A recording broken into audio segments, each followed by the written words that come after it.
Dili na maging pa-bright tanay ang kinabuhi. Dapat ka mausag ka mo survive ka, mao ka mo diskarte in situations na kanamuraga ka challenge gani ka. Dili ko gadwell sa pain, dili ko ganahan nga ka na gina-submerge ako ang self sa kasakit ug sa kalisod. Dili ko ana. Dili ko kumuuli ito maghilak-hilak daw magmaoy-maoy. Nga kanang inigawa sa room kay mag-ingon din. Oh, guys. So on man oy, wa ko'y labot ingana. Sa akong 6 years dire kay 2 years senior high tapos 4 year degree dayo. 4-year course. Not even once naka-avail ko acquaintance party.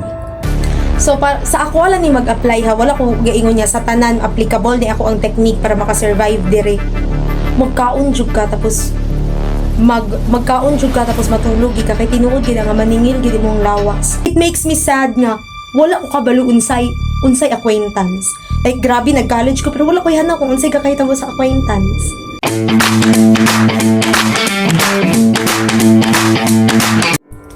So as I say, CMU no for 6 years.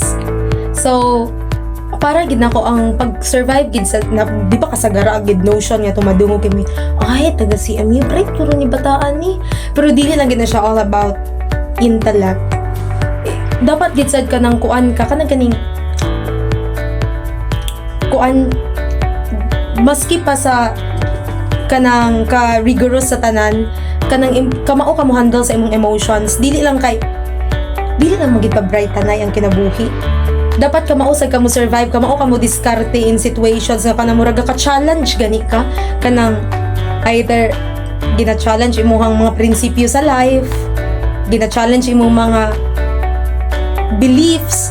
Dapat or maski ikaw mismo as a person nga kanang ibutang na ka sa kanang mag-quiz lo, ibutang mo mag-quiz mo tapos nabagsak ka.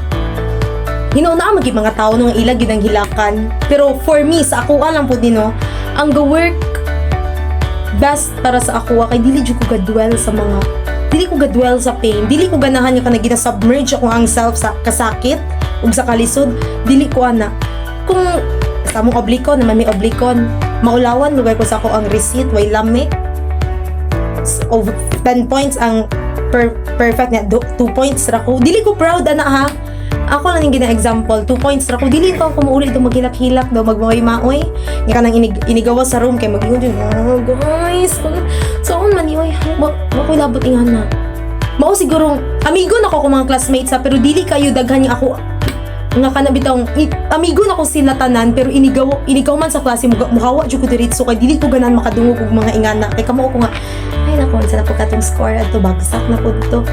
Iniguli na ko sa boarding house kay matulog pag ingana kay kung dili ko matulog kung mata ko inigabot ako sa boarding house sali na ko guna ko na adto so akong ginabuhat mo higda ko matulog ko inigmata na ko magluto ko magkaon dayon ko or kung kamo dili mo galuto magpalit mo pagkaon sa gawas nga lami ma-okay malimtan ra na nimo kaysa sa kanang dili ko ganang hilak-hilakan ako. So sa ako wala ni mag-apply ha, wala ko gaingon niya sa tanan applicable ni ako ang technique para makasurvive dire. Magkaon jud ka tapos magkaon jud ka tapos matulog ka kay tinuod gid nga maningil gid imong lawas. Kay maski pa siguro unsaon na nimo pag study lang good enough lang para makasurvive ka para sa next nga meeting ninyo ana nga subject.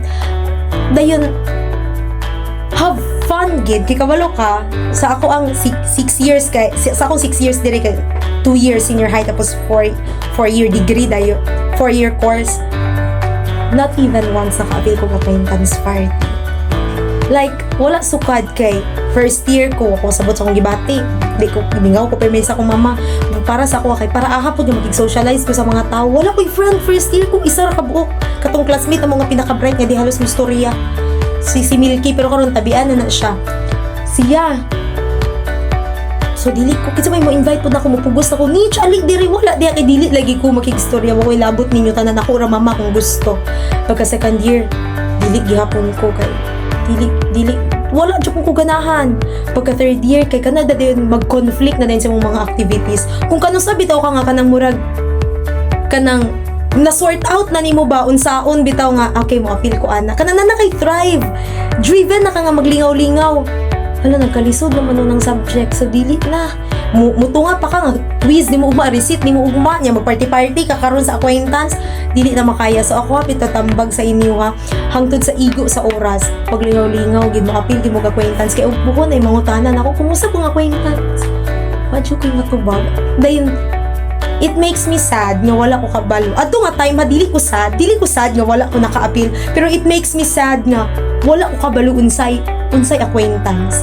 Like grabe nag-college ko pero wala ko hanaw kung unsay kakahitabo sa acquaintance. Maski kanang sa mga General Assembly di ko gatambong, wala jud ko hanaw and gakasayangan ko. Karon pa nako gaka-realize nga mo graduate na bitaw ko nga sayang no nga wala ko ni apil. Kuan ba na 2, 4, 6, 8 naka-acquaintance, 8 ka dyan as wala jud ko na apil. And ang ako ang tambag apil jud, tapos kaon tulog, pakulay gyud, study dayon.